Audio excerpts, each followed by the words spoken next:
Hello listeners, welcome back to Luke's English Podcast. This is episode number 922 and it's called Words of the Year, and you're going to hear me in conversation with Amber, and we're talking about the Oxford Dictionary Words of the Year for 2024. We recorded this conversation right at the beginning of 2025, just after Oxford published their shortlist of words. But yes, the words refer to trends from 2024. I'm going to explain everything for you, but basically every year Oxford Dictionary, published by Oxford University Press, publishes a list of their words of the year. And what Oxford does when they update their dictionary, in fact, they are always observing the English language, always recording as much of the usage of English as they possibly can in order to observe it so that they can keep their dictionaries fully up to date. And in their observations of the way that English is used, they often notice certain trends. And then it's quite interesting, at the end of the year they publish a list of words which they think are significant for the year. Either these are words which have been just used a lot, or words which seem to represent significant cultural trends of the moment. Okay, they might be new words which need to be added to the dictionary, or they might be existing words which have been used in a slightly different and new way, and so they need to update those listings. But basically these are words which have been used a lot this year. And why have they been used so much? It's probably because they represent certain cultural moments or cultural trends of our time. Okay, so you're going to hear Amber and I discussing all sorts of things, including the effect of social media on our mental health and the effect of smartphones and screen time. Talking about the Oasis reunion. That's Oasis, the band from Manchester in England. They reunited last year and announced various concerts. And there was a scandal around the way that they sold their concert tickets.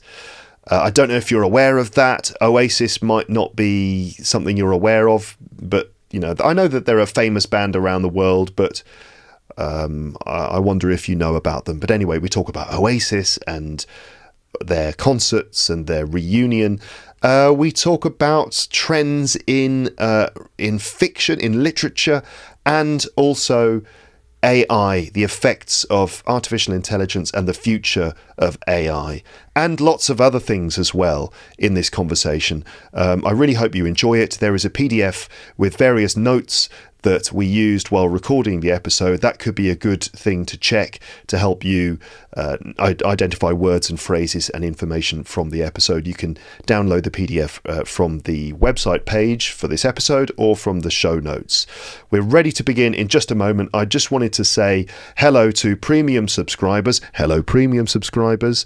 Have you noticed that there is a full 4-part premium series available for you now? I published it over the last 2 weeks. So that's P66 parts 1, 2, 3 and 4 available now for premium subscribers. You just need to check your premium episode list and you will see them. Parts 1 and 2 were published last week between episodes 920 and 921. And then I published parts 3 and 4 just yesterday. As I record this, I'm recording this on Friday, the 14th of February, Valentine's Day. How romantic of me to be recording a podcast on this day. Anyway, I hope you've been having a nice Valentine's Day. So anyway, parts 1, 2, 3 and 4, P66, and it's all about the fascinating subject of phrasal verbs and their compound noun equivalents, because a lot of phrasal verbs can also be transformed into nouns, which is really fascinating. It's actually very useful. You know, we talk about things like to drop out of school, or to be a dropout, or to back up your files, or to do a backup, right? Other things like there was a bit of a mix-up. He mixed up the reservations, and we're going to have a get-together. We're going to get together with some friends. So this is really useful language. It's also something worth noticing. There are other aspects to it, like the way that the pronunciation is different between the noun form and the phrasal verb form, and lots of other stuff. I have fun in the episode with film titles, because there are lots of film titles that include these nouns derived from phrasal verbs, because they have a sort of dynamic, punchy quality to them. So there's lots of fun with film titles and describing films with this vocab. Full explanations of the language for you to learn, a list of target vocabulary, plus pronunciation practice with sentences so you can practice the difference in word stress, and also a story that contains a lot of these phrases, and a chance for you to repeat the lines of the story after me, focusing on pausing and sentence stress and word stress. So a whole bunch of stuff for you to work with.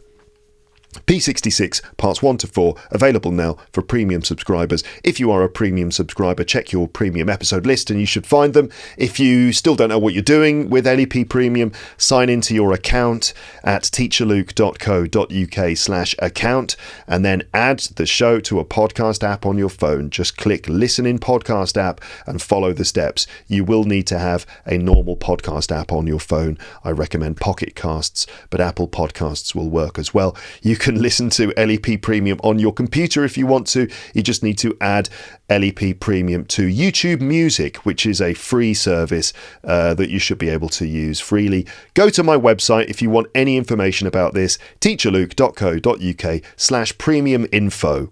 And that's how you also get the information about LEP Premium if you'd like to sign up. All right, that's enough of that. Let's get into the episode then.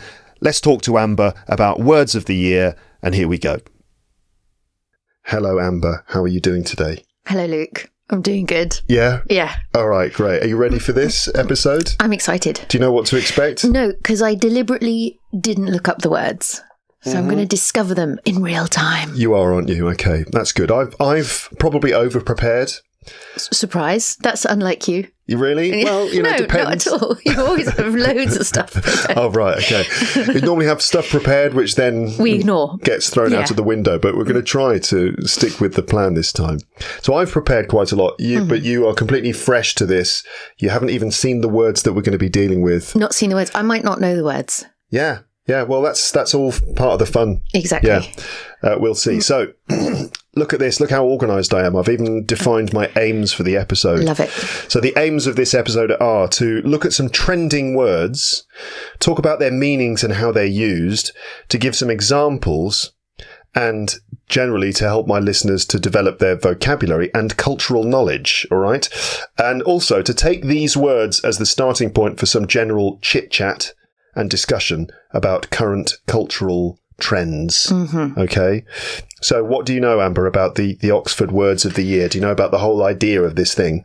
Not really. Don't they just add new words every year for the dictionary? Yes, they do. Bit better than the French. What, they don't do that? Their dictionaries are slow. Right. Because they're change averse. It's all about protecting the language rather than embracing the way that it's being innovated. Yeah. Yeah. Yeah, I think that there's loads of dictionaries, of course. There's Oxford, Cambridge ones, Collins, and others like website-based dictionaries like dictionary.com, Merriam-Webster and stuff. And a lot of them publish these lists of words of the year. We're going to deal with the Oxford ones this time. Previously, we've done Collins, but we're just looking at Oxford words here. So yeah, they do add new words to the dictionary each year, but the words of the year is a kind of short list of words that they sort of publish on their website and their social media. And these are sort of just interesting ones which seem to reflect trends in the world over the last 12 months. Okay. So it's a sort of short list of maybe the ones that have been used the most. So actually, this is a quote from Oxford University Press's website. They say, "We analyse data and trends to identify new and emerging words and expressions which our lexicographers think of as a single unit." So it could be, even double words, but they're considered to be a single meaningful unit, and examine the shifts in how more established language is being used.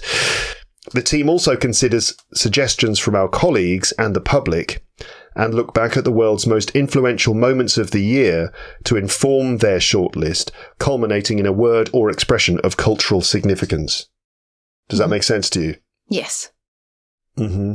So to break that down, that means basically they choose words which have been used a lot this year, often with a large spike in their use, right? And then words which represent influential cultural moments. That's based on what their expert colleagues have been saying and what members of the public have suggested. Mm-hmm.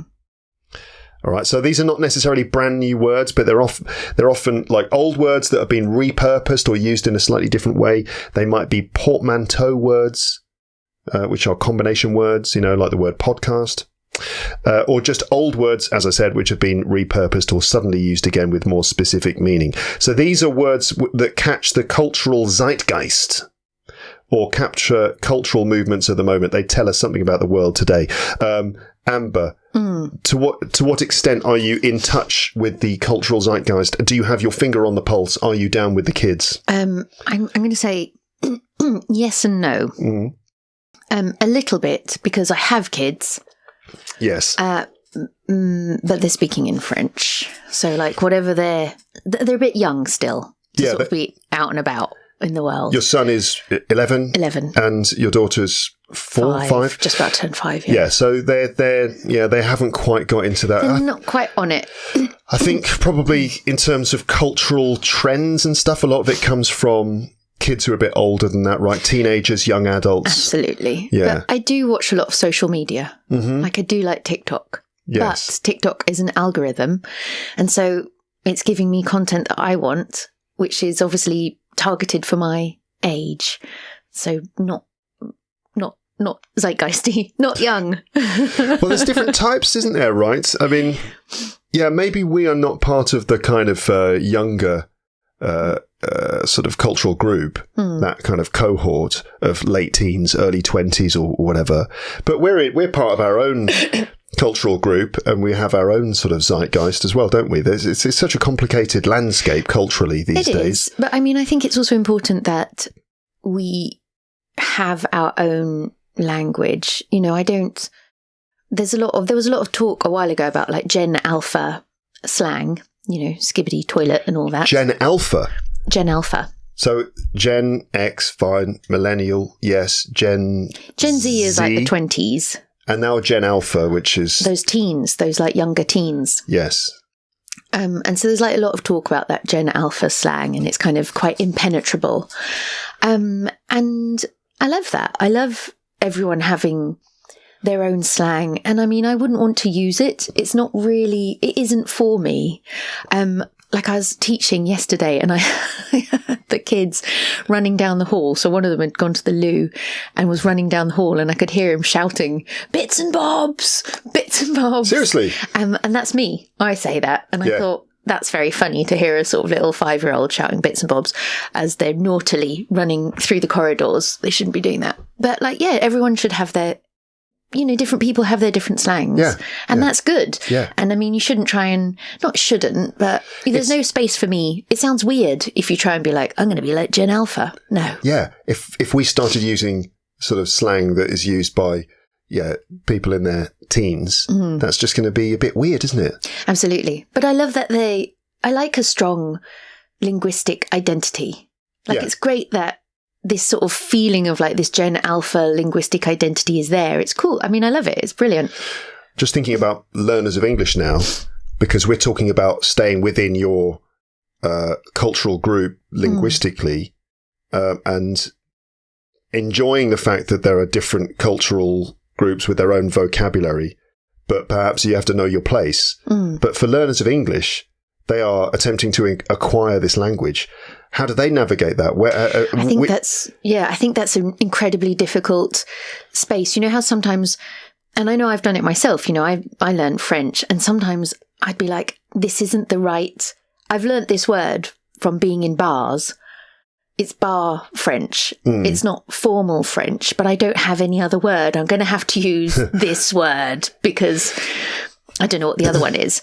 And all learners, we've done it wrong. You've used a sort of maybe too casual word, or you've heard people speaking English and you hear, okay, they've obviously, that's what their friends say. And it just feels a little bit off, I think as a rule of thumb, for me as a language learner, I try to avoid overly slangy slang.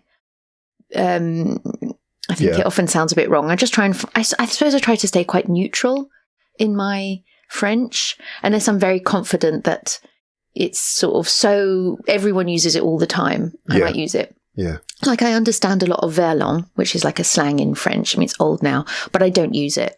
Yeah. It would sound weird for me. That's a good point, though. It's good to be aware of the language that you're using and aware of, for example, who it's associated with and whether it's formal, informal, very colloquial, old-fashioned, very kind of trendy or not. You know, you've got to know all the baggage that words carry with them. Yeah. And, you've got to know the cultural context of words. But I think exploring the words of the year for my listeners is probably very interesting because it does allow us to explore all that cultural context around these words, so they can learn some new words and also learn a lot about the culture of those words, which hopefully helps them to make better decisions about, you know, using it and recognizing it and all that stuff. So some of these things are obviously just passing trends or words that just people have talked about because of some specific little trend that year. But then other things are obviously part of much bigger, more significant things which definitely stand the test of time. So we talk about things like the word post-truth, the word gaslighting. We talked about gaslighting a long time ago, and it actually comes from a very old film and play, and it's become, I remember when we talked about it, I remember seeing this word and being like, oh, that's a really interesting word, but it has become very current, even though it's been around for a long time, and it is a great word. It does express a very specific idea, which actually you realise is happening all the time. Yeah, and it's so handy to be able to put a word to it. I mean, in English, I don't know if it's just me, but I mean, you know, you often say, oh, there must be a German word for that, because Germans are really good at like giving a word to a feeling or an idea. But then suddenly when there is a word for it, somehow it is a lot easier to express it or even understand it. Do you see what I mean? Yeah, I do, yeah. And gaslighting is that particular, is great for that. You know, it was happening all the time, but having a real sort of word for it is like, oh yeah, it makes it somehow more real. Yeah. And by the way, if you're not sure what gaslighting is, I mean, you can go back to the episodes where we discussed that. It was years ago. So we have done episodes like this before where we talked about the words of the year. We did it for the 2015 words, the 2017 words, and the 2018 words. So that's episodes 310 to 312 for the 2015 words. And then episodes 561 to 566 for the 2017 and 2018 words. So in 2015, and again, listen to those episodes if you want to hear the full details about this. In 2015, it was you and Paul and me. Yeah. And we talked about binge watching, clean eating, contactless payments, which were a fairly new thing at the time. Wow. Corbynomics, that's about Jeremy Corbyn. British politician. Dad bod, which is, you know, the sort of what happens to a man's body when he's middle-aged and he's got kids and he's not necessarily going to the gym all the time. Or just a man bod, really, it should be called. I suppose so. Yeah. Ghosting, basically just ignoring someone that you don't want to see. Yeah. You know, on sort of online or message, not replying to people's messages, just ignoring them completely. Manspreading, shaming, swipe left, swipe right, transgender. So interesting. Yeah. It feels so dated almost, like. Well, that's 10 years ago. Yeah, it is fascinating. These sort of new words. Binge watching, it's so interesting seeing them actually. Yeah. 2017, it was just me. I did a few episodes talking about fake news, Antifa, Corbyn mania, again, Jeremy Corbyn, cuffing season, echo chamber, fidget spinner, gender fluid, gig economy, Insta for Instagram, blimey, and unicorn as well. And then in 2018, which was just the two of us, we talked about single-use plastic bags and things, backstop, which is part of the Brexit negotiations, the Northern Ireland backstop, the floss, the dance, gammon. Love that. I think we should use it more. Gaslighting, Me Too, plogging, VAR from football, virtual reality. Video assistant referee. Yeah, that's right. Yeah. Vegan and whitewash. And then it's quite interesting to look at the past, look at previous winners of the Oxford Words of the Year, which have stood the test of time. 2005, podcast was their word of the year. 2005, that's early. Yeah. 2007, carbon footprint. 2008, credit crunch. Do you remember the credit crunch? Yeah. I mean, yeah. Of course you do. But 2008. I mean, never really went away. But that's, that's the result of the 2008 financial crisis, which meant that suddenly there was no credit anymore. And we've never really recovered from that. I think a lot of the stuff that's going on today is a result of all the fallout of that financial crisis. Selfie in 2013. Wow. Vape in 2014, 2016, post-truth, 2019, climate emergency, and 2021, vax. Makes sense. For obvious reasons. Yeah. By the way, listeners, you'll be able to read all this stuff that I'm reading from, all my notes. I'll publish it for you. If you want to check these words and things, just check the episode description for this episode and you'll find a link where you can get these notes as well. Okay? So, Words of the Year 2024. You ready? I'm excited. Okay. Bring it on. So the first word, this is the word of the year, Amber. Oh, okay. The word is brain rot. Brain rot. Brain rot. Okay. So 2 words, it's considered to be a single item. Brain rot. Do you know what brain rot is? I suppose it's when you're not using your brain. You're just on the sofa swiping and just rotting away. Exactly. Yeah. That's basically what it is. Brain, we understand. Rot. What else can rot? Fruit can rot. Food can rot. What happens when anything fruit organic matter can rot. So, for example, if you've left an apple, it sort of goes bad, shrivels and becomes covered in mold, and insects eat it. That's rot. You've left an apple out for 3 weeks, and you go to eat it, and it's gone all brown and soft and disgusting. Yes, that apple is rotting. So that's rot. Brain rot. In this case, it's a noun, right? To have brain rot, to suffer from brain rot. So do you want to read out this is from the Oxford University Press website for their words of the year. This is their definition of brain rot. Okay, brain rot, noun, supposes deterioration of a person's mental or intellectual state, especially viewed as a result of overconsumption of material, now particularly online content, considered to be trivial or unchallenging, also something characterized as likely to lead to such deterioration. Yeah. Okay, so it's a deterioration of your mental or intellectual state because of brain rot.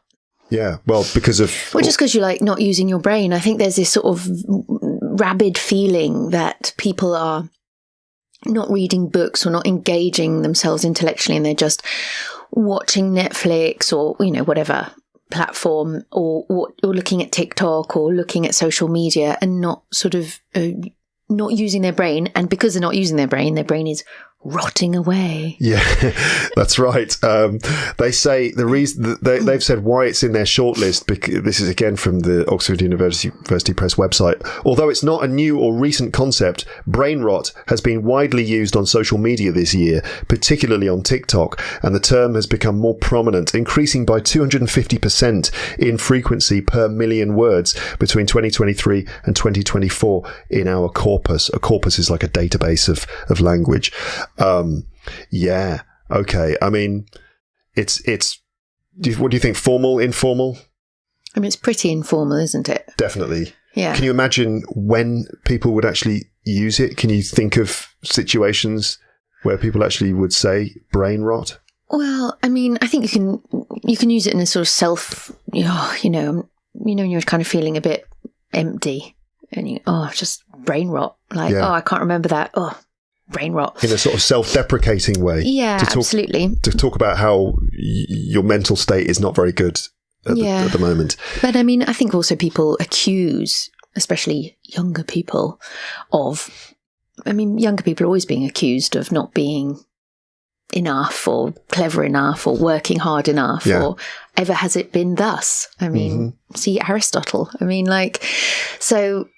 Yeah, I think people might accuse younger people of it as well. Right. I mean, we've got things like it's often used in relation to excessive consumption of media. right? The negative effects of binge watching TV shows, as you said. For example, I've been on TikTok for hours and I can feel the brain rot setting in. Yeah. Right. Do you ever, you are self-confessed? I don't know if that's the right word. You often say that you use TikTok. How do you feel it affects your mental state? Does it give you brain rot? Love TikTok. Think it's absolutely fantastic. And I think anyone that criticises it should take a good long look at themselves. It's going to be banned in some countries. On the 19th. In France? In America. In America? Yeah. But do you know why, though? Because of big power. Privacy issues. Whatever. People are concerned that... They're not. The government... It's because people are talking. They're upset because of everyone's sharing the information. Get out of town. I love TikTok so much. They're not worried that people are sharing information. Yes, It's because they are concerned about data privacy. The data is... Red Note. Where does the data go?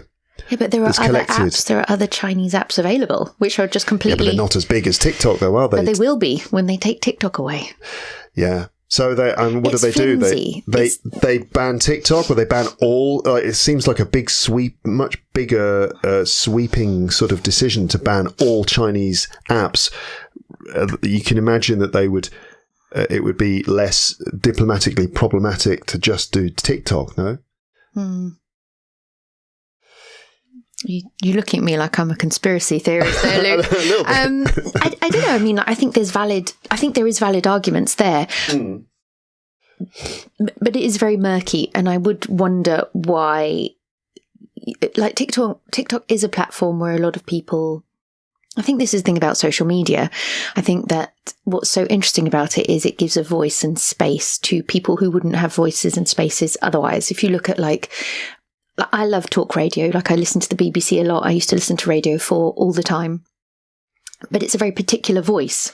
It's my voice, isn't it? This sort of like RP voice, but it's also middle class. It's everything that kind of goes with it. Whereas I feel like platforms like TikTok and social media and television as well. I like television. I like the radio. I like talk radio. I like podcasts. But what we find with podcasts and with social media is that it opens up the airwaves to people who wouldn't have a platform, and it's been fascinating to see who has moved forward and who has come into the spotlight. It's really powerful. I mean, I think we had that effect with music. I listened to something and it was talking about why hip hop became popular, and when it sort of became to be like, it wasn't the DJs who chose, but the people who chose. Right.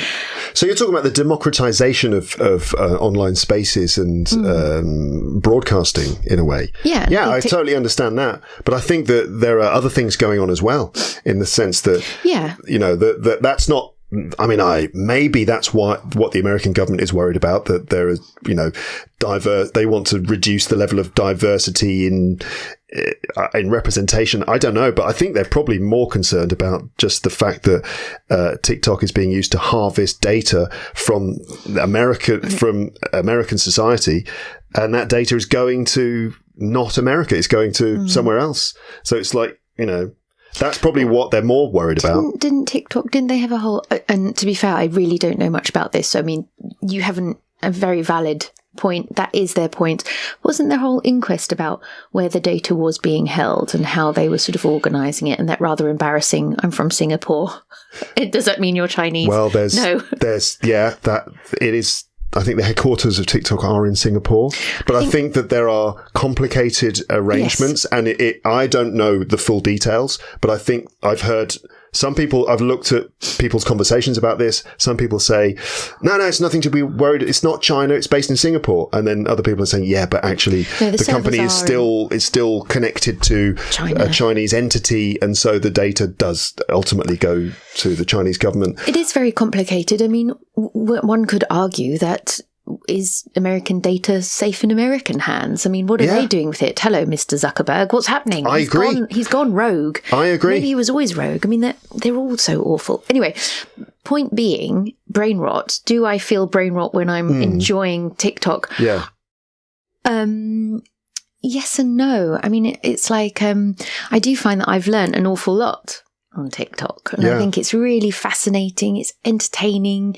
I'm amazed constantly by just how funny and insightful and curious. Like, I think it is such a great platform. So I really enjoy it. sometimes I can use it too much. Like there's danger zones, bedtime, go to bed. Yeah. But then there are times when you're feeling so tired, like my brain has been rotted because I've got a hangover. I can't move. Yeah. TikTok is saving me. I myself rotted my own brain with a cocktail the night before. So is that TikTok? That's me. I wonder also if it makes a difference what age you are. That I worry that if young people grow up completely absorbed by that kind of, and I'm going to call it manipulative software based entertainment, which is it's really capitalizing on low attention spans and all these sorts of things, that might affect their brain development. And there's probably evidence, I mean, I'm speculating, but I think there are bits of evidence to suggest that that's not very good for your brain development, and kids don't, they grow up ill-equipped to deal with other challenges. But for you, your brain has already been developed, and you also, I mean, when I saw you earlier on in the cafe, you had a book and you were reading a book and stuff. So you don't, you're also reading and doing other things. So I don't know. I wonder how it affects, if brain rot is perhaps more serious in younger people who spend all their time on it. And don't let their brains develop in other ways, which are really important. You know what I mean? I do know what you mean, but I think that there was a time where novels were considered dangerous. And the idea that reading a book would be sort of morally disrupting. Yeah. And young women were not allowed to sort of pop upstairs and read a book. And she's reading a book? How inappropriate. And it was very much something that had to be done with the family. Like, when you first got a computer, you had the family computer downstairs. Yeah. There'd be a novel, but you'd read it as a family downstairs. But I'm not talking about a moral issue. No, but what I'm saying is that, like, this idea of brain rot, I don't think it is social media as such. I think it is more like, why won't... it's like, it is about school and rigorous schooling and the opportunities to learn and the opportunities to also do sport and the opportunities to also see interesting movies that you might not necessarily choose yourself, or do things which challenge you. And that comes around from parents and schools and society. So I think everyone can enjoy social media and have a good time. Attention span is changing. So what? How we access information is changing. You used to have to I wonder what this is. I'll go to the library. I'll get on my bike. I'm cycling to the library. Oh, hello. Do you have the encyclopedia? I'm looking for M. Oh, I'm flicking through. I'm looking it up. Yeah. That's how we found information. I don't need to do that. I can find it in a moment. So our attention span's changing. How we live is changing. But it's like, how do we create a society where people have access to fair things? I would argue that the brain rot is not TikTok. It's the inequality within society, which means that some children go to schools where the teachers do not have enough supplies and resources to take them out and do fun, cool things with them. Like, no one should be in front of a screen all day. Agree, 100%. Yeah.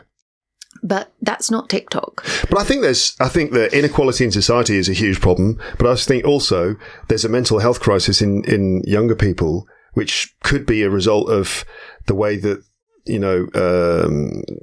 like mobile phones are bad for their brains. I think that they're two things, and you can try and solve both, rather than, I think they're not mutually exclusive problems. I think you've got both. And I don't know, I've just read reports that have looked at mental health problems in younger people and correlated them very closely with the introduction of mobile phones, and how kids on phones results in mental health issues down the line.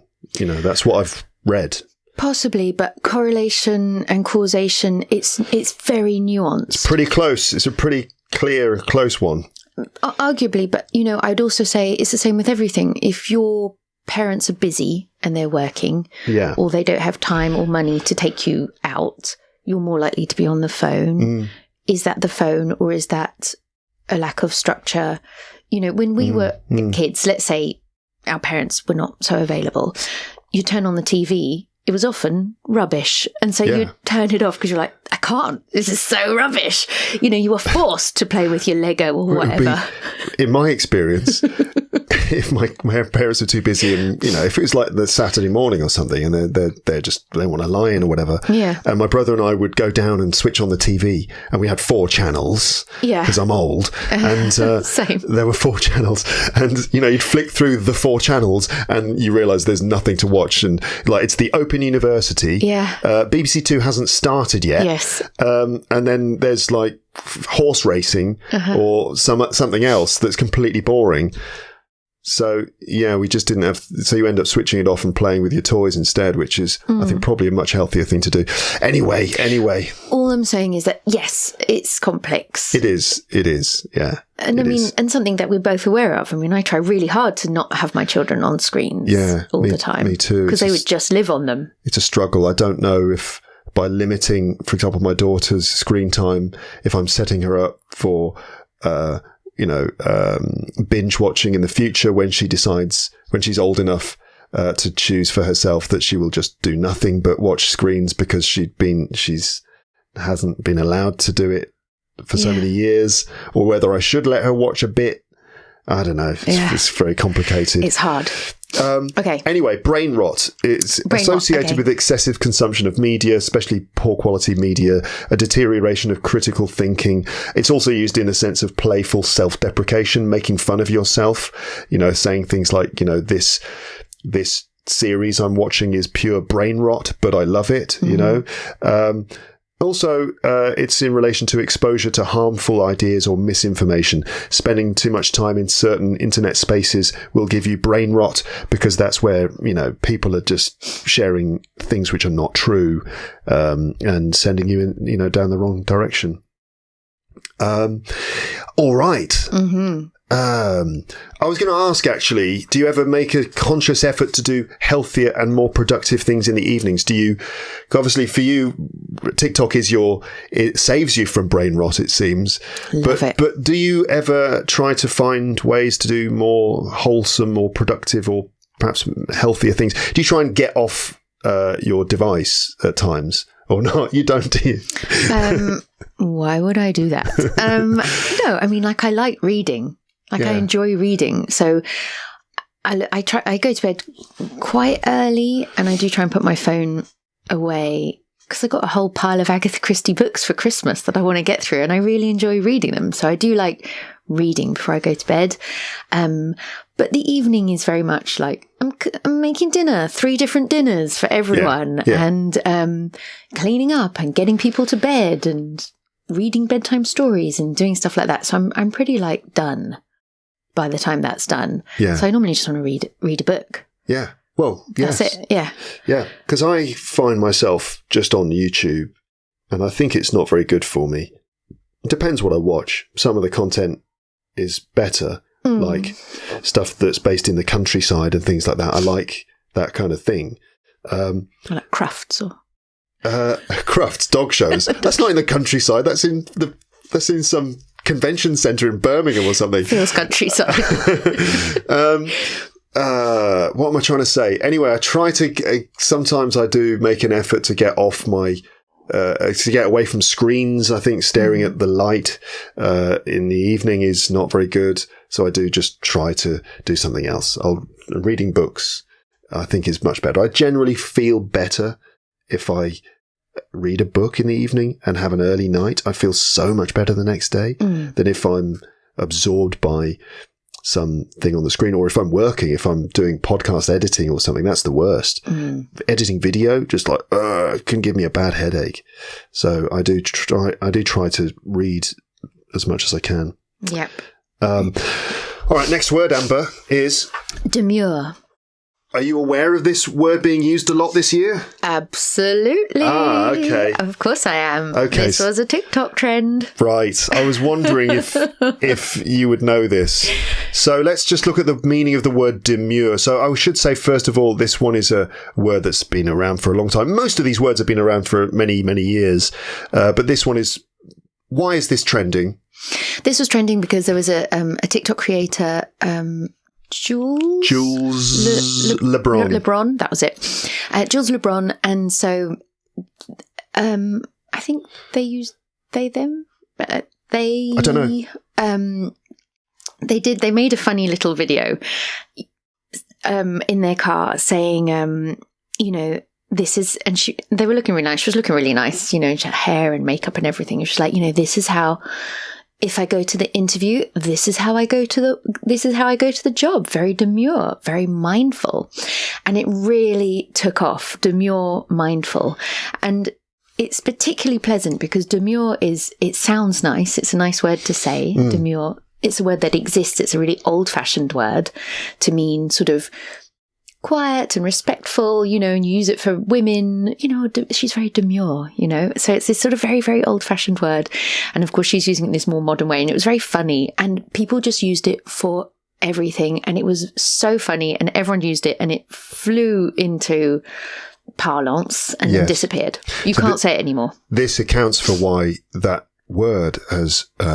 so if we're looking at data, just the number of times a word has appeared, then obviously this one is going to be very high on the list. So the meaning, again, it's an adjective to describe a person. If someone is demure, it means they are reserved or restrained in their appearance or their behaviour, right? Clothing, demure clothing is not showy. So we're talking about muted colours. It's not ostentatious. It's not very revealing sexually. So it's kind of conservative, modest, moderate clothing, and similar kind of thing for a person's behaviour. There's a contrast between demure and another sort of trend, which is basically the opposite, which is being a lot more brash and ostentatious. And that is associated with brat. Do you know about that? Of course. You do? Because I just found out about this. Tell me about the word brat. Brat was Charlie XCX, and she had the Brat Summer, and it was all about... She is a musician of what music? I do not know. I do not know her album. I don't really, as you know much about music. Yeah, you don't do music, do you? Not really a big fan of music. But she just kind of has these bright colours, and sort of, there was a whole Brat Summer, and it was about being sort of, the opposite of demure, but they're not mutually exclusive. Yes, absolutely. You can have both. Exactly. At the same time, or? Well, they both, in this space, demure is a TikTok trend, and so was Brat Summer. And so they sort of share a sort of energy in some ways, if you know what I mean, even though they are very different. So Brat Summer and like brats, being brats, seems to be very like loud and confident and standing out and who you want to be. That's what I got from it. That's what brat is all about. Yes. Loud, confident, really applying yourself. Whereas demure is the opposite. But I guess these are like two modes that you can operate within, right? You can, like, for example, Jules LeBron talking about going to a job interview, you would be demure. You'd be restrained. You'd be mindful, which is that sort of like Zen, like meditative sort of self-awareness. Yeah. Yeah. Yeah. But just mindful, just like conscious. Yes. Making conscious choices. Aware of what you're doing and the impact you're having on the situation around you. Yeah. Whereas if you're going out, on Saturday night, then you can be brat. Right. But brat is also a word. Brat is also a word. It's a brat is a type of person. It's like a badly behaved, spoiled, rich kid, isn't it? Yeah. Yeah. Interesting. Yes. Okay, demure. The earliest use of demure in the Oxford English Dictionary is from 1377, referring to the sea being calm. Oh. The sea is demure. Uh-huh. So it's 1377. Can you read this bit? The OED sense of a person and their bearing, speech, etc., sober, grave, serious, reserved, or composed in demeanour, is attested from the late 1400s and has been in continuous use since then. We've seen use referring to unostentatious clothing since at least the 17th century. Yeah, it's an old word. Really old word. This is Oxford University Press saying that we saw a big increase in usage of DEMURE in August 2024 after Jules LeBron used the word in a short viral video on TikTok. As you said, LeBron's use of the phrase very demure, very mindful to refer to her clothing and makeup choices was picked up and widely repeated by users on the platform and in the media. Some commentators saw the trend as a reaction to the idea of a brat summer, popularised in the wake of Charlie XCX's album Brat.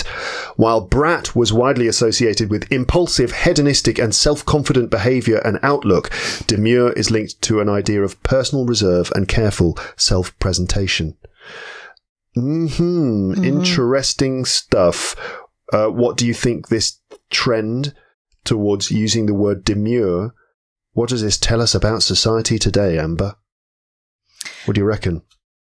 Well, it wasn't really a trend in the true meaning. Like, no one was really using it to be demure. No one was saying, oh, I'm really appreciating the way people are dressing so demurely. Like, people should be, no one got onto that trend and said, I think people should be more demure, or I'm not loving the way people are really out there shouting. People started using it for everything. See the way I'm chopping these vegetables? Very demure, very mindful. It became something completely different. It wasn't in any way used, and I think because of who Jules LeBron is, it wasn't used in this way to be like, society should be less brat. It was just like, we love this word, and everything we do is going to be demure and mindful because we want to say it. See the way I'm podcasting, thinking about how I'm going to do it for you. Very demure, very mindful. You know. So it just became a catchphrase. It became a catchphrase. It became really, really fun, and it was just sort of like, it was just fun and it was funny. Yeah. And it wasn't in any way saying talk less, dress less, slutty. Nuh-uh. It was just enjoying saying the word. Yeah, like, oh, thanks for that glass of water. Very mindful. And you know, and you could respond very demure. You know, those things, that's just a meme. That is just, that's a meme. It's like a little joke which gets repeated and people enjoy the act of repeating it. Yes. It's finished now, is it? It's done. It's been done a long time. Okay, so that's going to be one of those words that we look back, we're going to think, remember, 2024, very demure, very mindful. Do you remember that? Yeah. Interesting. I was going to ask you, Amber, what style you lean towards. So going back to the unironic use of the word, let's say, do you lean towards a demure or a demure style or something more ostentatious? Well, I am currently wearing a full-length brown dress. I mean, with a pair of bloodstone boots. I'm feeling very demure. Very mindful. It's pretty cold outside though. But yeah. What about mindfulness? No mind. You don't? I can't. Well, it's been worn away by TikTok. All TikTok has rotted my brain away. I've got none left. I've got no mind. Fair enough. The next word is dynamic pricing. Dynamic pricing. What do you understand by dynamic pricing? It's pricing that reacts to the demand. Yeah. You know, it's like, oh, you want this? It's more expensive now. Right. When do we come across dynamic pricing? Well, there's been a lot of inflation and all sorts of pricing, and everyone's complaining about how expensive it is because everything is so expensive.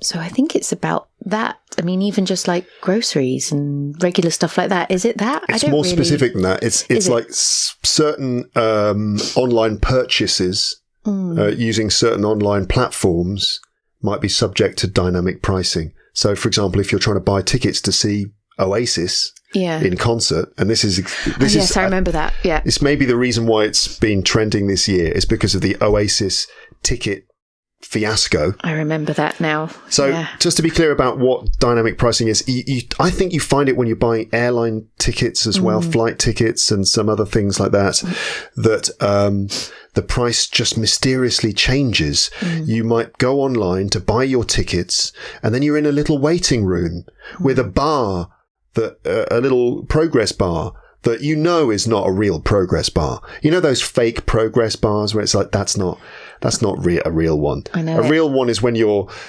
downloading something from the internet and you know that that's the bit rate and, you know, so it's real. But then there's fake ones that are, you know, meant to just keep you waiting. So you end up in a waiting room with a fake progress bar, and then you And that's just crunching. That's the fact that there's like millions of people all trying to buy the same stuff at the same time. And there's algorithms going on that are recalculating the price of the ticket based on how many people are trying to get it. And it's a sort of automatic system that increases the price. And they know that because there's all these people trying to buy it, that this is the price at which we can raise the ticket. So in the end, you thought the tickets would be £150, but when you finish, being in the waiting room after 3 hours of keeping your computer alive in the room, you finally find out the tickets are £350 because they are subject to dynamic pricing because, I don't know, 5 million people are trying to buy 500 tickets or something. And so, this automatic system makes them more expensive. Yep. So the practice of varying the price of a product or service to reflect changing market conditions, in particular the charging of a higher price at a time of greater demand. It's like Uber. Is it? Is it like Uber? We know when it rains. When it rains, the price more expensive. Really? Yeah. Right. Well, that's dynamic pricing. Yeah. Yeah. Okay. So, did you hear about the Oasis concert ticket fiasco? Yes, I did. What do you remember about that? Well, Oasis, first of all, we should explain what that is. Oasis, Britpop heavy hitter. A band, music band. Band, brothers, Liam and Noel Gallagher. Yeah. Oasis, hits like Wonderwall. Yes. Champagne Supernova. Yeah. I was at university and so were you, I'd imagine. Yeah. When there was the Blur Oasis. No, I wasn't quite at university. Me neither. I was working at Sainsbury's because I remember when Blur won. They won the battle. They won the battle. But they didn't win the war. Didn't they? No, they didn't. I think they did. No, Oasis are bigger than Blur. I think Damon Albarn is... Get out of town. Come on then. No. Oasis are much bigger than Blur. There's no question. Absolutely no question. They are the worst, though. They're the worst. In what way? They're awful. Their behaviour. Their behaviour. Right. Yeah. Come on. Damon. No, of course. No, I like Damon Albarn. I like the Gorillaz and all that stuff. Oasis or Blur? Depends. Some of the Blur stuff, I didn't really buy into the whole it's one or the other thing because that was a manufactured load of nonsense done by the press. But some of the Blur stuff I liked, I didn't really like all that House in the Country Park Life stuff. Park Life's an all right song, but it's bollocks as well. All that confidence is a preference for the habitual fuck off. But then I liked some of their late 90s stuff, like Beetle Bum, and when they were depressed. That was good. Yeah. Oasis, I mean, you can't deny that the songs are solid. Sound a bit like the Beatles. Oh, and that's why you love them so much. No. When I was at the time, I had contempt for them for exactly that reason. Did you? Because they're just copying the Beatles and doing a really bad job of it. Uh-huh. And I used to hate them. But in retrospect, listening to the songs, I think they're actually good songs. They're and it's great. not because they're ripping off the ones where they're ripping off the Beatles, that's their worst stuff. Oh, really? Their better stuff is a lot more sort of sincere than that, I think. Like Noel Gallagher wrote some epic songs. Really. Agree. I think they did have some great songs. And Liam's voice, absolutely outstanding. Yeah. Not anymore, I think, but at the time, they also incredible. had a good vibe. I mean, in terms of like making money, it is good to have a face-off. And you had like, Blur and Oasis and like it was nice. And they were the sort of cheeky northern lads. And then Blur with the sort of posh southern art school kids. Yeah, absolutely. Mm-hmm. It's good for sales. I mean, it's not bad marketing. That was great for sales. Yeah, that's why it all happened. But there was I don't think either you liked Oasis or you liked Blur. No, you liked them both because they're both really good. Yeah. And you can have, and they were all part of that Britpop thing. Anyway, so that's Oasis. And then Noel and Liam had a falling out and sort of were not seeing each other, and there's all sorts of drama and, and then they got back together very recently and decided to do a tour. It's surprising because when you looked at the way that they fell out with each other and the words that they exchanged and the bad blood that there was between them. You just thought, this is horrible. Yeah. There's no way they're ever going to get back together when Liam is on Twitter insulting Noel's children and you know, saying nasty things about his wife and his kids. You just think this is not even really entertaining anymore. This is just nasty. Why did they fall out? I mean, I never followed it.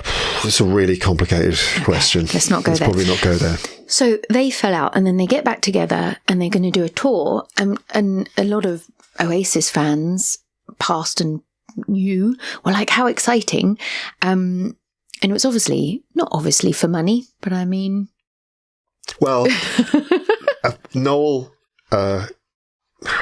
what maybe one of the reasons that it happened, and I'm sort of speculating here, but also not, maybe, I don't know, is that Noel, Noel's wife was one of the main reasons why it was never going to happen, because his wife, I think, absolutely hated Liam for understandable reasons. Sure.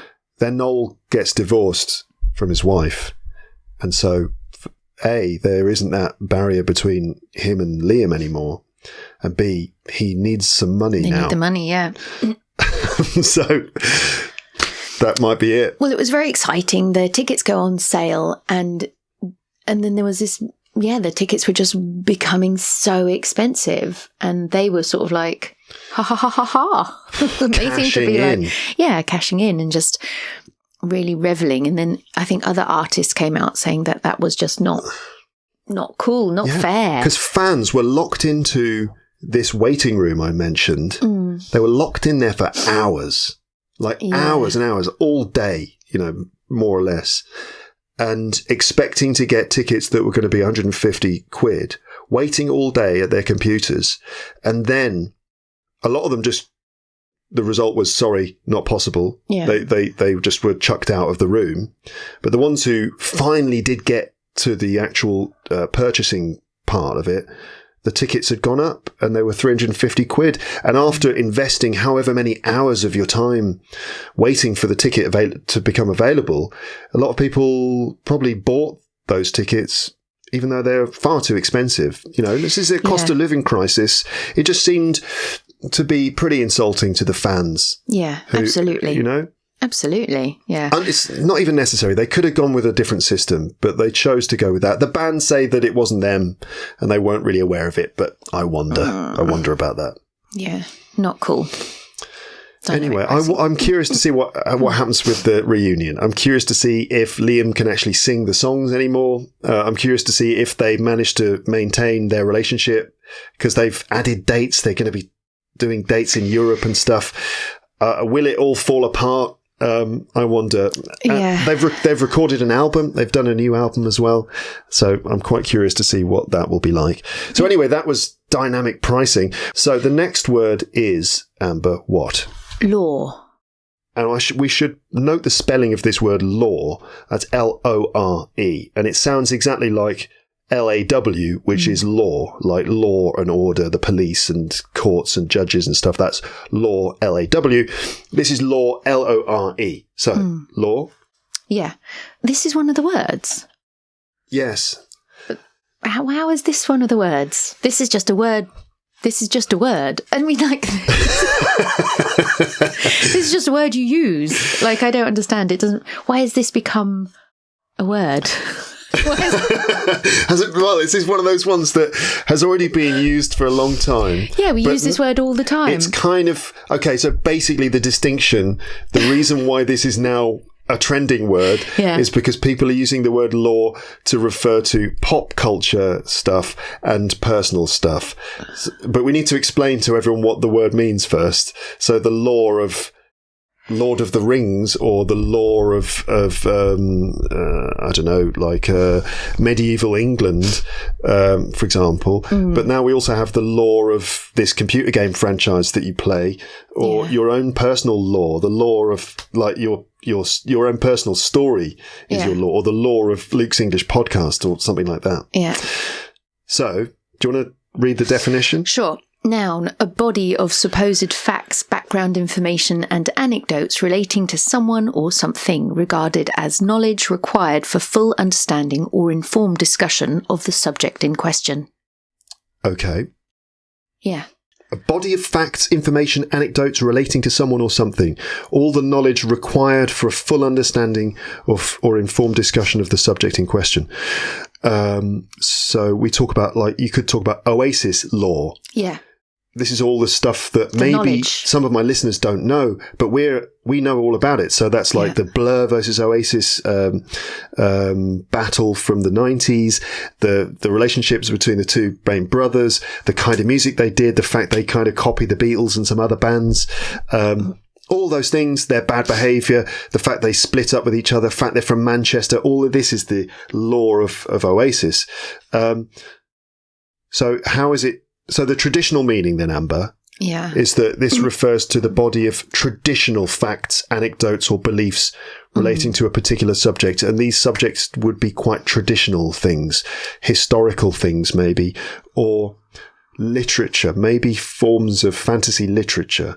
Well, it's like whole worlds. So you said Lord of the Rings. And so Lord of the Rings has got a massive cult following. It's a huge book, but it's sort of a universe. And so it has its lore because it has created what I think of it as like folklore. Yeah.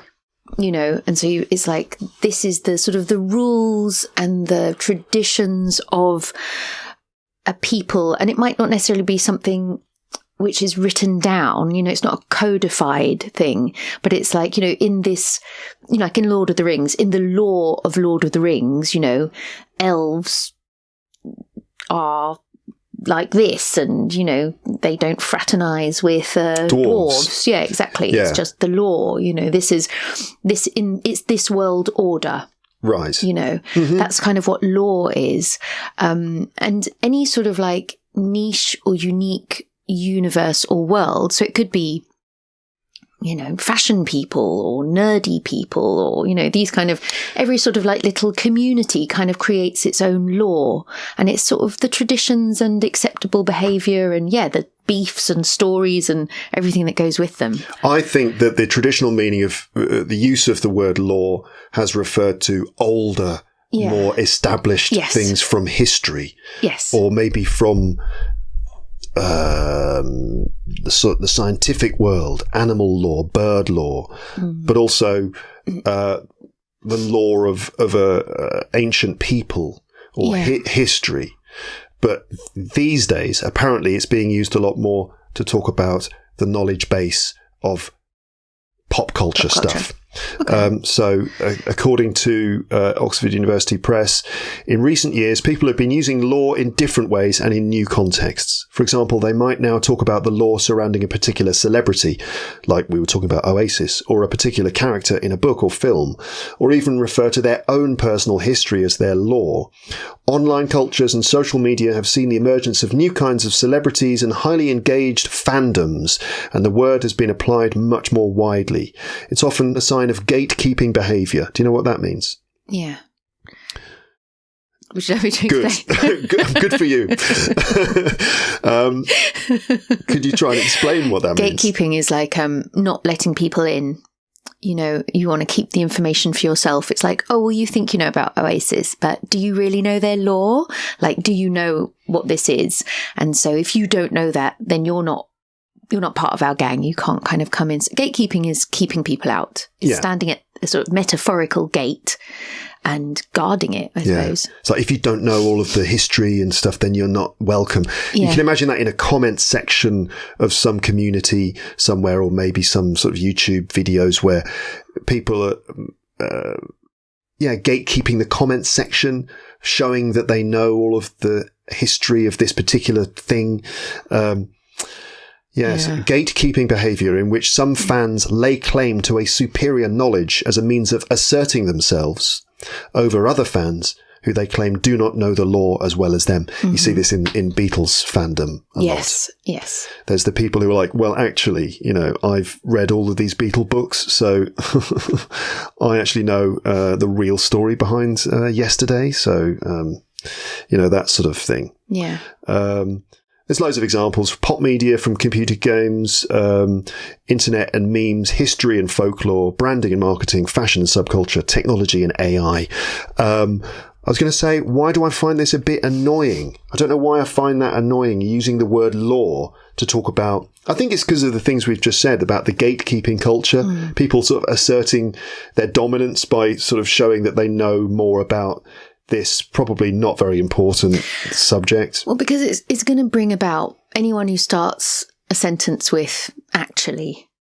Actually, you know, or even using the word actually, it's just, you know, you don't really know all the lore of, the Legend of Zelda. So, yeah, I just find that a bit annoying. But what is the lore surrounding Paul Taylor or Luke's English podcast? Do we have lore?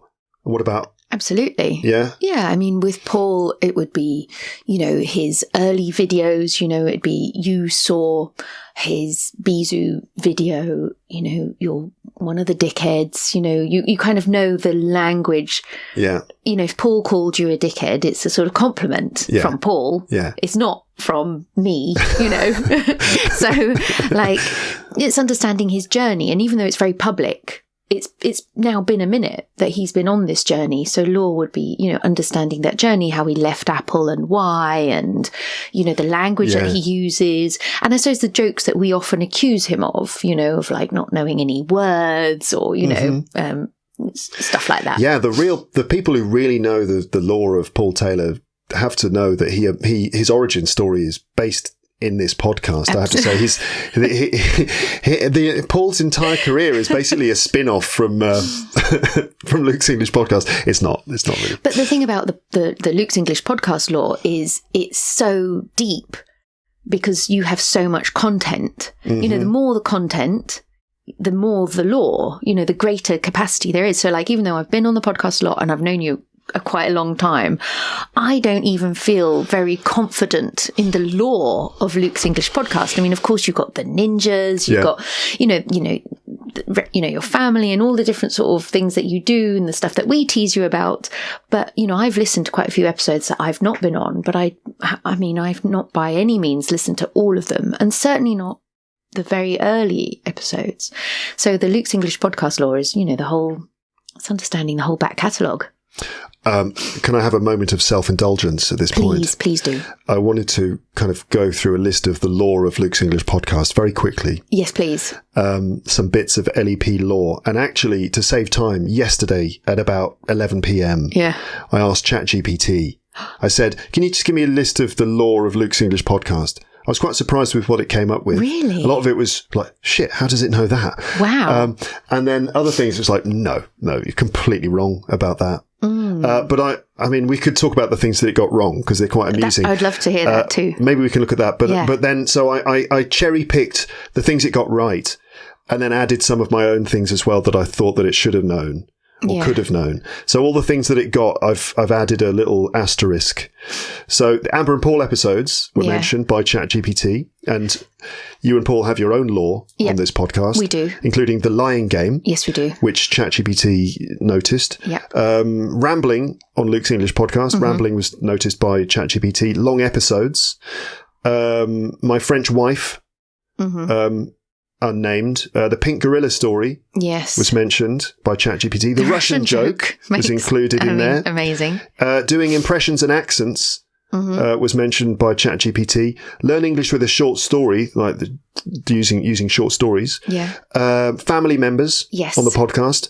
LEP ninjas were mentioned. Yeah. LEP meetups, which have not happened as much as they used to. Probably since COVID. Singing a song, musical moments, the ends of episodes sometimes. That was mentioned by ChatGPT. And the fact I've got a global audience was also mentioned. It's nailed it. That's good. Pretty good. There's some other things it missed. Definitely. Skeletons with headphones on. You don't know what that I don't know what that is, no. That's normally probably because I mentioned that near the ends of episodes. Basically, I say, I imagine...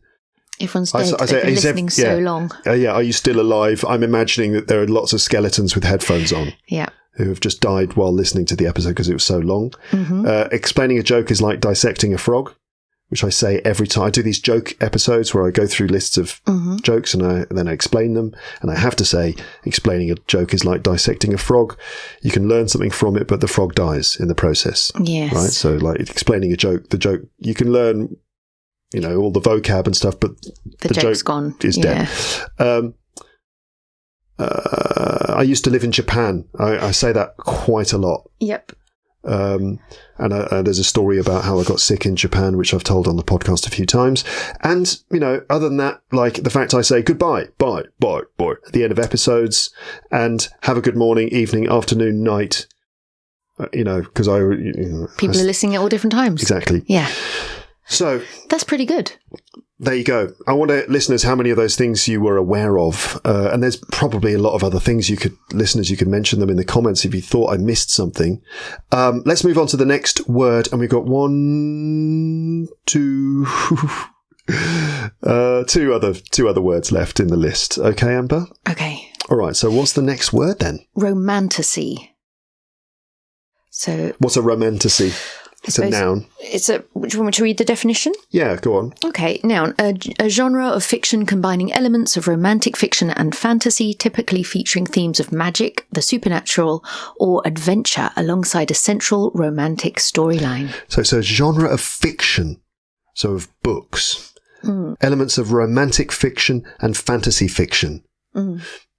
Twilight, I suppose, something like that. Yeah, I reckon. Yeah, that probably qualifies. What I've read, that wasn't listed as one of the sort of main examples of romantasy. Okay. But Harry Potter was mentioned. Really? Yes. But romantasy? It was mentioned in the context of it being... fanfic, maybe? Well, no, I mean, the people who are really into romantasy are the ones who probably grew up with Harry Potter. Okay. That Harry Potter might be your entry drug into this kind of thing. But Harry Potter is not the main example of what a romantasy is. No. But it's like Harry Potter fans... It's what started you off. Exactly. It's like the gateway to romantasy. Yes, I see that. And Twilight might be a similar thing that, some people... Obviously, because everyone reads Harry Potter and Twilight, and so that might be the entry port to Twilight other things. Twilight is a romantasy. Because it's fantasy with a very strong love story. Harry Potter's a bit like that now, isn't it? Have you read Harry Potter? Yeah, fantasy. There's a bit of love in there, isn't there? Yeah, but I mean, Twilight is all about, it's all about teen, like, is she going to shag the vampire or the werewolf? I mean, that's the whole story. Yeah. Yeah, no, you're right. It's a much clearer example. It is just sort of, Whereas, I mean, Harry Potter, less so. Yeah, you're right. Twilight is basically just two colours, isn't it? Romance, fantasy. Yeah. And that's it. That's a really good point. So romantasy then. So why is this word being used so much this year? Do you know? I suppose there might have been a new book, I don't know. I've absolutely no idea. I've not come across it. It's basically, so in 2000, this is from Wikipedia, in 2023 and 2024, romantic fantasy novels termed romantasy became a social media trend. So, obviously a lot of this stuff, a lot of these things, the reason why the words get used so much and the reason why Oxford University Press records so many cases of the word being used, I suppose is because they use internet data to form their corpus. It's much easier to collect data from the internet trends. You can't just go around recording what everyone in the world is saying in their conversations. So instead, a lot of it is based on, frequency of use on the internet. And so you end up with the words of the year reflecting social media trends more than actual conversational trends, I think. A lot of people recording podcasts. True.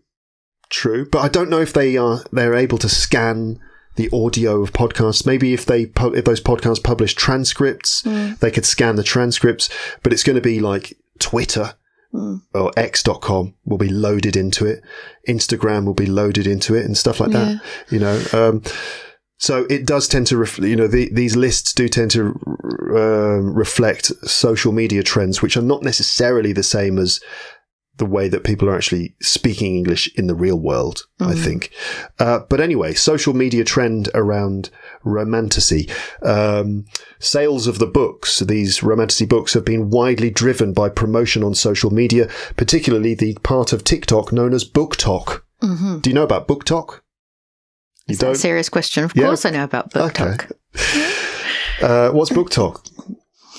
It's just a creators who promote books. They might be writers or readers. There's some people who are like, I've read 100 books and these are the ones I like. Or sometimes they work in bookshops and they're just like, these are our staff picks. Or, it's just people who like books.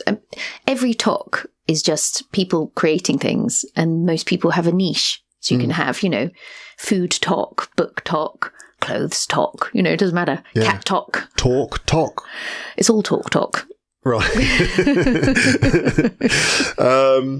The Economist notes that the genre has particular appeal to those who grew up reading young adult fantasies such as Harry Potter and Twilight, as I suppose, and are now interested in similar themes but with adult themes of sex and romance. Popular authors in the genre include Sarah J. Maas and Rebecca Yarros, whose Fourth Wing and Iron Flame have both broken sales records and are due to be made into a TV series. Authors of novels labelled as romantasy are largely women, as is the market, and the novels are known for representing minorities. All right. Does this tell us anything about the world today, Amber, do you think? The rise of the popularity of these sorts of stories? No? Just enjoy shagging vampires, I suppose. It's a universal, ageless. Look at Dracula. They've just remade Nosferatu. What is that if not a romantasy? Yeah. It's just it was written by a man, so it has to be a bit more serious. But it's just a romantasy, isn't it? Yeah. What's Dracula all about then? It's about the original one, the Bram Stoker's one. Yeah. Well, Dracula is sort of sucking the blood of Lucy, isn't he? Slowly. And she loves it. But some other guys don't like it, though, do they? She's looking pale. Ooh, she's being called to the dark side. Yes, but then there are some other guys who don't really like what Dracula's doing. Well, they're after Dracula. They're going to chop off his head, aren't they? Stick a big phallic spike into his chest. Yes, exactly. Yeah. It's a good book, though. Oh, I love it, yeah. It is nice. I love all those... gothic stories. Yeah, it's great stuff, isn't it? Absolutely. But yeah, there's, of course, lots of fascinating, probably Freudian interpretations you could do of that. For sure. Absolutely. I want to see Nosferatu. I don't know. I've seen some pretty funny TikToks about it. Yeah, I bet you have. I've been avoiding the stuff, because I like. Is his name Joel Eggers? I think that's the name of the director. He did some other films that I really liked. Yeah. Did you see The Witch? No. Black and white film with Anna Taylor-Joy. That's her name, isn't it?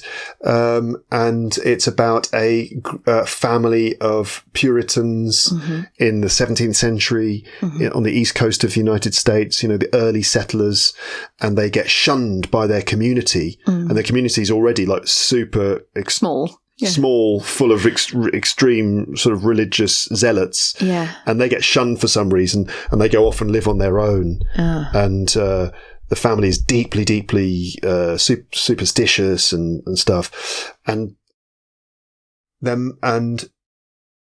might be a witch in the forest next to where they're living. Yeah, or probably not. And, well, that's what you think. Yeah. But in this story, what I love about this film is that, it plays with that of like, is there a witch, or are they just imagining it, or is there something else going on? And then it's like, no, there is a witch. Well, this fits into the idea of lore, because every film creates a universe, and in that universe is lore. So in our world, there are no witches. It doesn't exist. This is not a real thing. But, when you watch a film, it has a certain element where you're like, okay, in this film, witches could exist. It's a possibility. That's the lore of that film. And so you can accept it that in this world, a real witch could really exist. Yeah. Sounds good. But it's really good because, you're not sure. There's quite a lot of guessing going on and a lot of horror. And it's very scary. Ooh. And no, you got to watch it. It's really good. And there's a goat. A goat? A really scary goat. Goats are scary. Yeah. This is a really good one. Really scary one. He's called Black Phillip. That's his name. Yeah. Okay. You'll like it. I'll give it a watch. Okay. He did that. He did the Northman. He did the Lighthouse. And he did Nosferatu. And he's done Nosferatu now. Yeah. Yes. Okay. So long fingers. I'd like to see it. And I've been avoiding all of the sort of spoiler videos and video reviews of it and stuff on YouTube because I don't want to see them. I just want to see the film. The film. Okay. Fair enough. Give it a watch. Yeah, because I like that sort of thing, you know. So romantasy, okay. Romantasy, is this our last word now? This is the last word. Moving on to the final word, which is the word slop. Slop. SLOP, slop, which is a noun, and slop refers to art, writing, or other content generated using artificial intelligence, shared and distributed online in an indiscriminate or intrusive way, and characterized as being of low quality, inauthentic, or inaccurate. So it's poor quality AI crap, which is shoved down our throat on the internet. Have you come across any of this kind of slop? I've seen some really interesting articles about it. Not using the word slop, although that is quite a nice term, very handy to have a term for it. I mean, slop already existed, but it's quite nice to use.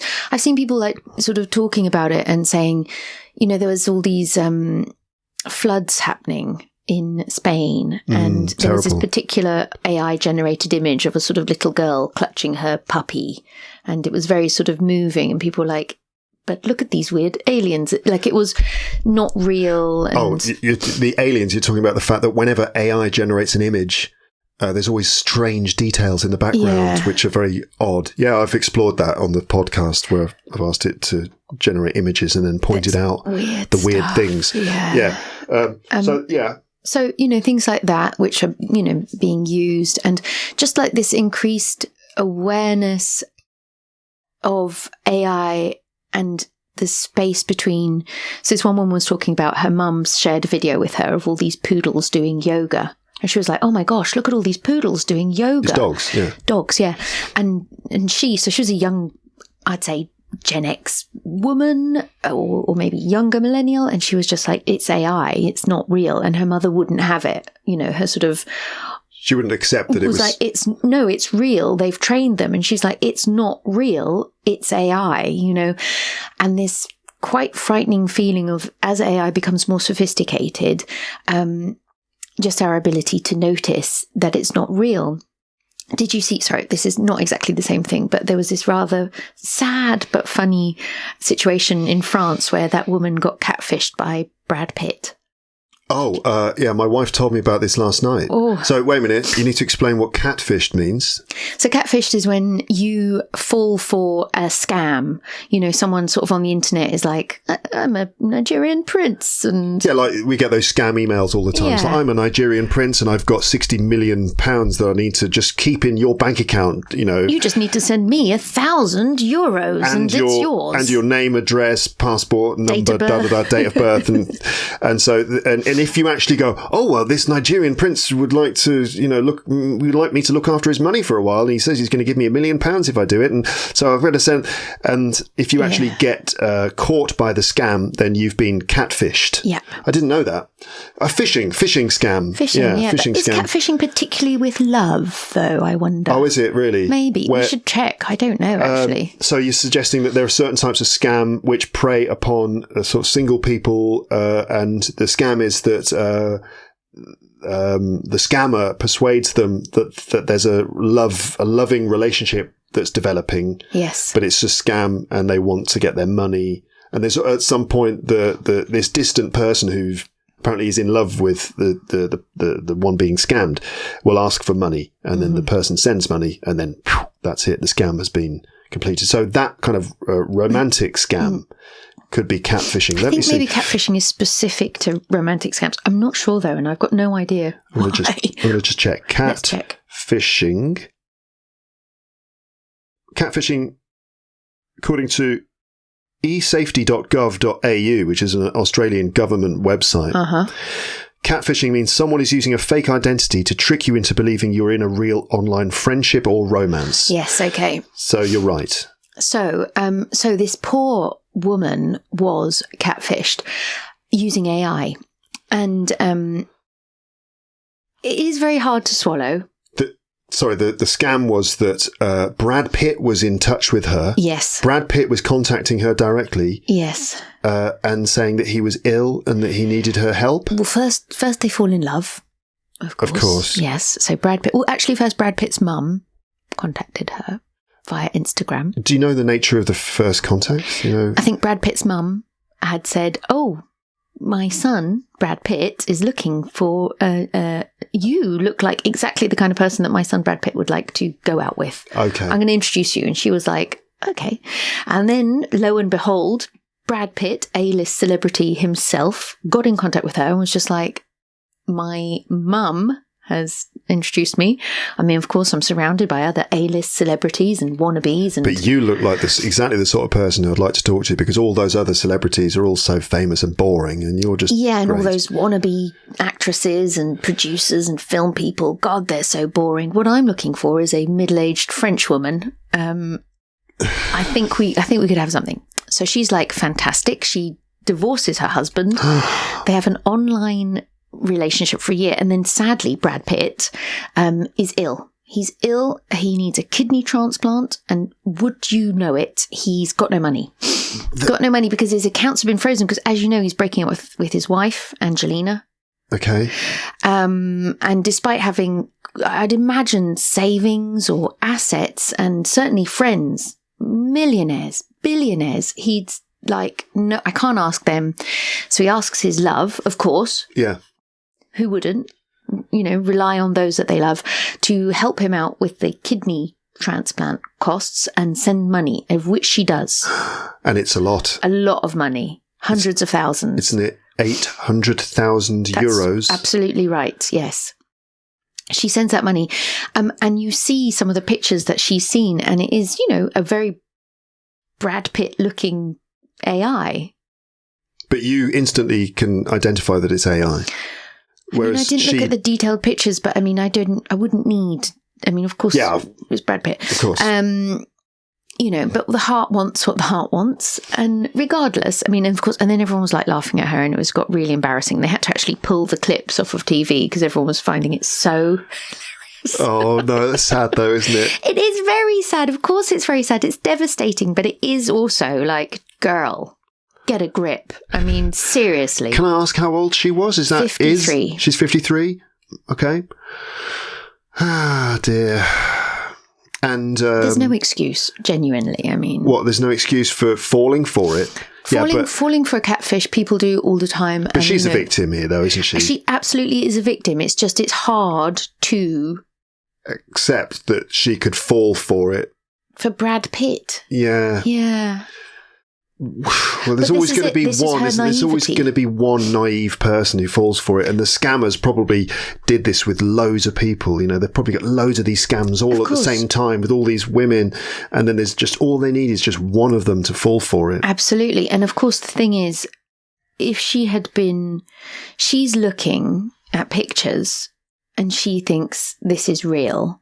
And she's just so naive when it comes to AI that she was able to be fooled. Whereas someone younger might have looked at that and thought this could be AI. It's not on her radar, I think. But I think it's still possible to look at an image. Maybe not, but I think it's still largely possible to look at an image or a video, certainly a video, but an image, and sort of be able to tell that it's AI. But actually, I say that, but I'm sure I could be fooled. I'm sure I could. I think I can be definitely fooled. But it's like this woman with the yoga dogs. It looked very real, but intellectually, dogs don't do yoga. Like, I know that this is not likely. What is more likely, that they taught all these dogs to do yoga, or that it's AI? It's AI. Yeah. But for her mother, it's just not on her radar as something that's possible. It's very, very, very concerning and worrying and disturbing, I have to say.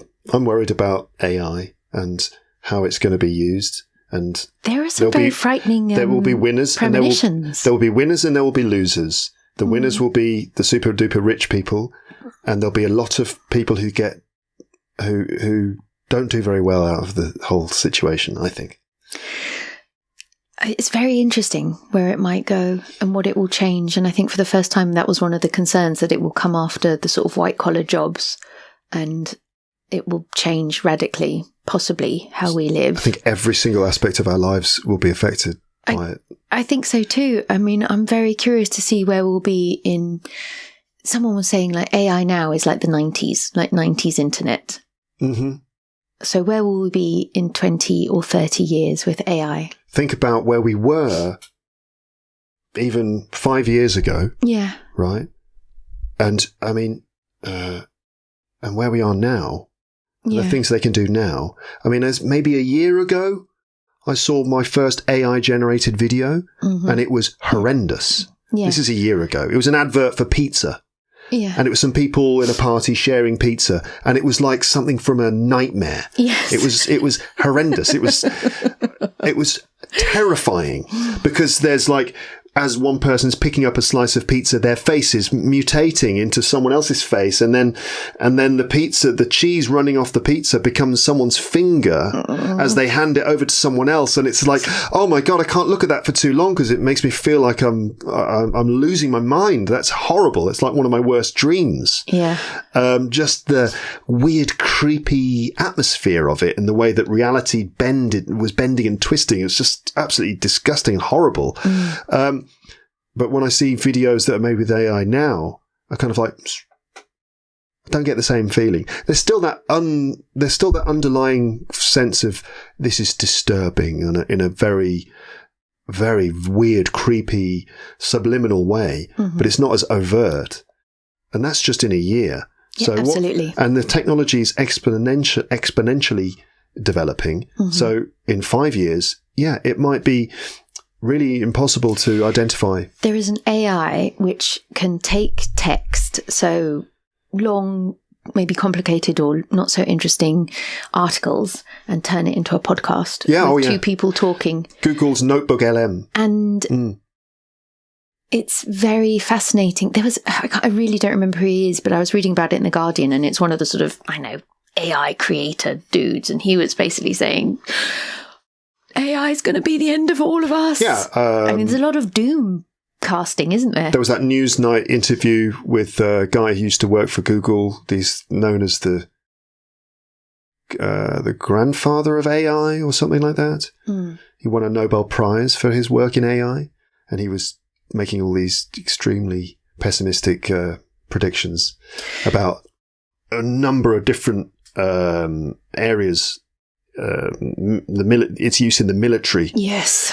The effect it'll have on jobs. Yes. And all sorts of other things.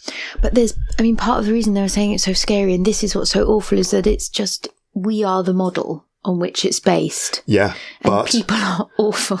But so we're the model on which it's based. Yes. Yeah, exactly. It'll become the kind of the sum of all of humanity, which is quite a terrifying thing in one single entity.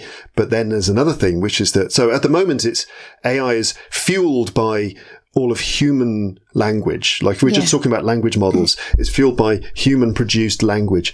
But as the internet gets filled up with AI produced slop, then the later versions of AI will be fed on AI produced language. So it'll end up going off on this odd feedback loop where the nature of our reality will more and more be defined by this other entity, which is feeding itself. It's really crazy, isn't it? It is a little bit. You talk about those automatically generated podcasts. Now, I've noticed, going back to the word slop, which is kind of crap AI content, which is everywhere. Yeah. I've noticed that certainly in podcasting, in English language podcasting, on YouTube, there is a slew of AI generated podcasts for learners of English, and they're all kind of the same. Really? Yeah. And it's all done with that, I think it's Gemini software, that Gemini AI. They all have the same kind of voices. Who are they for? Learners of English. And what's their kind of content like? Have you listened? I can't bear to listen to it for longer than a couple of minutes. Yeah. But it's stuff about, improving your fluency, developing your vocab, things like that. I mean, it could be good, but as far as I can tell, there are none of those channels that are producing that stuff have really managed to get a big audience. That there's a lot of them, and all their videos get just a few hundred views. But I mean, who knows? In a couple of years, maybe it'll be some AI generated podcast that will just completely dominate the podcast world, and that'll be it for Luke's English Podcast. Or maybe it'll be really, really. Maybe I will create my own AI model, and all I need to do is just sit back and drink tea and eat cake and just click a button, and the AI will create the podcast for me in my voice with all those. I just stick in the lore of Luke's English Podcast into the machine. It'll do it automatically. Or my listeners will be able to do it. I don't know. I suppose the thing is, it's like, why do we do anything? It's because we find it fulfilling and we need to make money. You've got to pay your rent, but you also want to do things. AI kind of sort of takes away, even learning language. My partner, they went to Taiwan, and they were just using an online translator. No one spoke English, and so they were using an online translator. Your husband, your partner, husband, Pac-Man. Pac-Man, yeah. All right.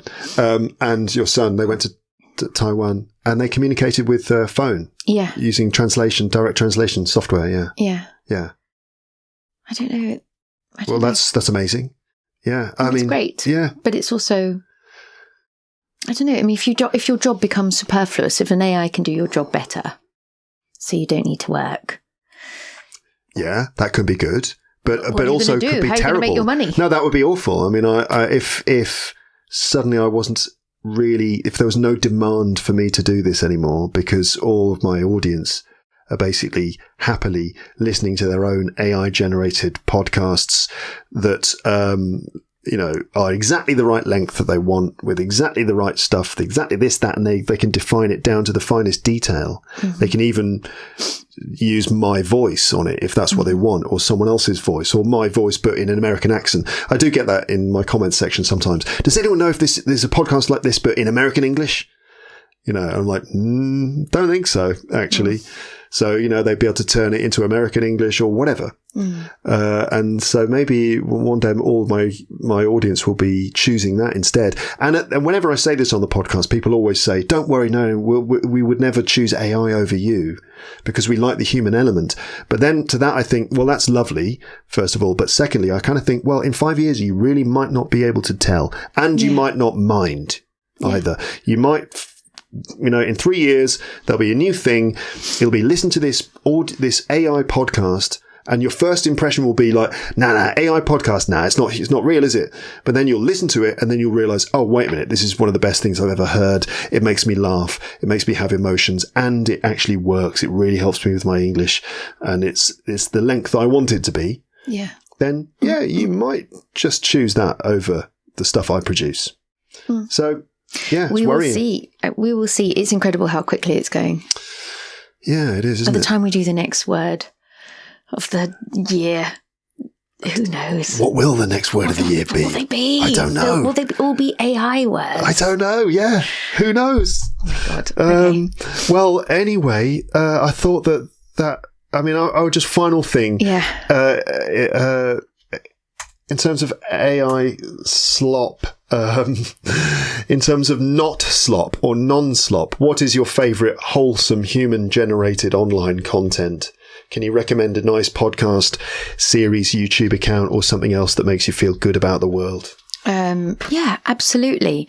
Well, I listen to a lot of podcasts and audio content. So I do like the BBC. I love Radio 4. Hold on. I'm going to get out my phone. I'm listening to a good podcast series recently called Legacy. Okay.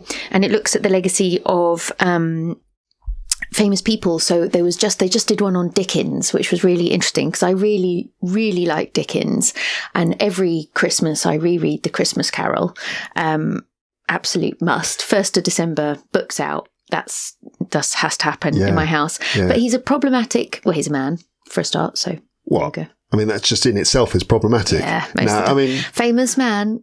Did he turn into an arsehole? Yes, he did. But he's fascinating, like such an interesting person. So really, really like Legacy. And now they're doing Marie Antoinette, so loving that. They've also done Cleopatra, Napoleon, Margaret Thatcher. Really, really interesting. So really like that. Legacy, and that's a BBC Radio 4 podcast. Oh, there's one called Pan Am Podcast there. It's going to be coming out soon with more episodes because unlike Luke's English podcast, it's very, very slow. I listen to quite a lot of history podcasts, like things like Gone Medieval, I really like, and Not Only the Tudors, fantastic content. Okay. On History Hit, they've got loads of great podcasts. True crime, love that as well. And something that always makes me laugh, and if your listeners are interested in accents and language, Shag, Married, Annoyed. I love it.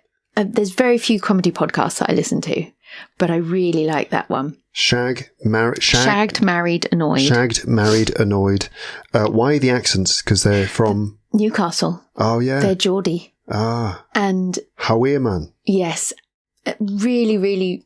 It's a couple, so it's Chris and Rosie Ramsey. They've got a really lovely dynamic. They're very funny. I mean, he's a comedian. He's really funny. Just a really fun podcast. Really, really upbeat, really fun, but like great accents. In Geordie English from Newcastle up in the northeast. Brilliant. Yeah. Okay. So good.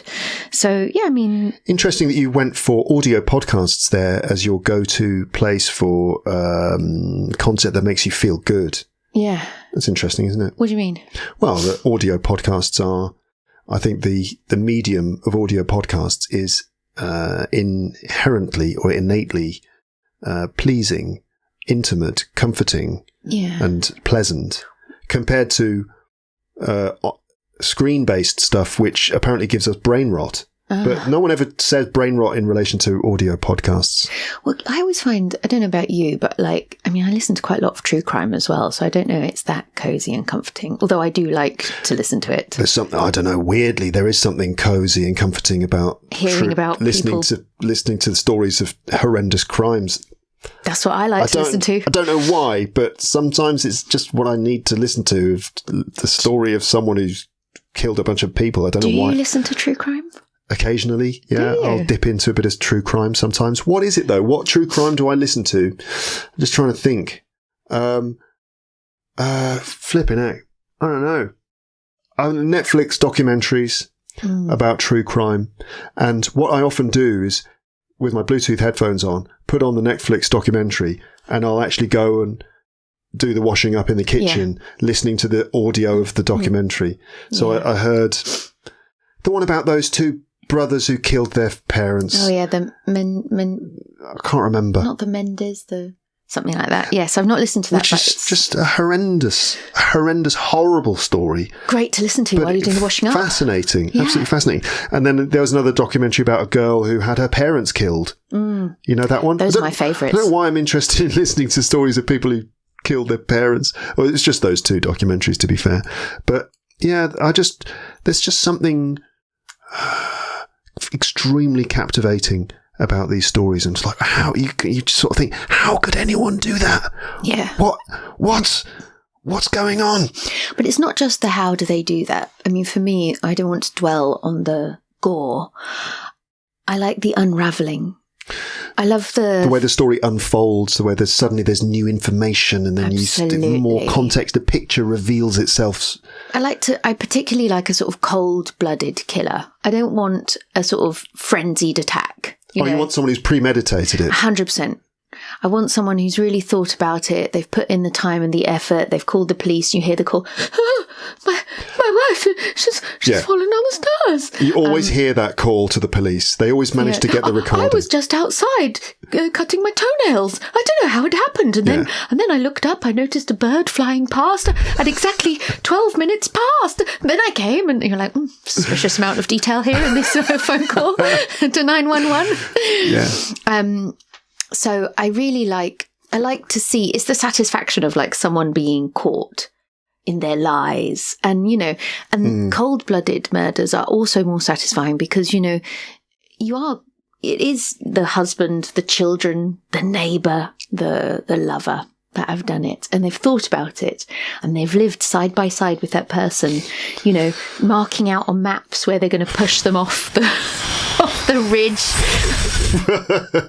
And then the police, gather the information, like nice, good police work. Yeah. Slowly gathering the information until we know there's no way out, sir. You're a monster. And we've got you banged to rights. Yeah, it is especially satisfying when the person gets caught and punished at the end. But there are some of them where there's never a solution. Well, I just listened to this story. I mean, this guy, he goes out, he comes back in and he's like, my girlfriend has committed suicide by stabbing herself in the back of the head. Mm-hmm. And it was like, I'm sorry, what? But the police work was so shoddy, he was never... Really? Yes. And you think... Tragic. I mean, people do curious things to themselves. Very sad, very, and, if anyone's dealing with that, get some help. Yeah. But not, you just think, come on, this is very obvious. Something is afoot. And why wasn't it done? Why wasn't justice seen? It's poor policing in the beginning. Did you see Making a Murderer? No. It's a bit of an old one now on Netflix. But that's fascinating. It's about a murder, and the police... The way the documentary presents it is that the person who gets convicted and sentenced to long-term in prison is actually innocent. Yeah. And that it was just a conspiracy by the local constabulary, the local police force in that part of Minnesota or wherever it is. Yeah. That they all faked the evidence in a very obvious way and stitched him up, basically. But then I heard podcasts about that where there are people who really know what they're talking about saying, no, he definitely did it. The people who know the case. So, yeah, it's a bit tragic and unsettling when you don't get a clear resolution at the end. But anyway, we need to have a clear resolution to the end of this episode right now, Amber. Okay. Thank you very much for your time. And were you going to tell us your favourite podcast? Oh, well, I was going to mention the Adam Buxton podcast. See it there. It is a great podcast. We both listen to that. We do. And I've been a fan of Adam's for many years. Since the 90s. Since Adam and Joe. Since he first appeared on television. Absolutely. And I've always been a fan of his. And I always kind of think to myself, should I try to find a way to get him on my podcast? 100%. But then I start to think about it and go, yeah, that would be great. Putting to one side the fact that it's probably impossible to get to him. Because I expect everyone tries to get him. First Jarvis. There's another one. I just kind of feel like if I did manage to line it up, if I managed to get Adam Buxton on the podcast or Jarvis Cocker or someone else, I'd mess it up and I don't know, just feel like I'd screw it up. No. And I'd sort of get it all wrong and he wouldn't enjoy it or something. He'd love it. Yeah. Yeah. I don't know. So maybe I should get in touch. My dad, every time I see my dad, he's like, when are you going to get Paul McCartney on your podcast then? I'm like, I'm not going to get Paul McCartney. That's the next level. I'm not sure about Paul McCartney. That's ridiculous. He's serious as well. He's serious. Yeah. He really thinks that I should be getting Paul McCartney. GeoWizard is the YouTube channel that I like. Talking about YouTube videos set in the countryside, he does these adventures where he'll try and cross a country in a straight line. Right? Which... it's a bit ridiculous, but also really interesting to watch. So imagine someone trying to cross Wales in a straight line. So there's a lot of geography. There's a lot of interesting stuff that happens. You've got to plot the right line. You've got to find the right line. He does a lot of research in advance to work out where the best line would be. And then he has to walk in a perfectly straight line, more or less, give or take a few yards, like maybe 10, 20 meters. But then he has to deal with lots of hedges and fences, lots of farmers' fields, and there are farmers that don't want him to be in the field, so he has to run away from angry farmers chasing after him. Farmers are an angry bunch. Yeah. And then there are houses, and he has to sneak round them, so there's stealth work involved in sneaking around these through people's gardens, and rivers where he nearly drowns climbing over a broken branch over a river, and cliffs and mountains and things. It's really, really entertaining. And he's Brummy, and he's got a real way with words. He's very good at doing the commentary track. So I highly recommend GeoWizard for his adventures. Yeah. All right. All right then. Wow. That was good, wasn't it?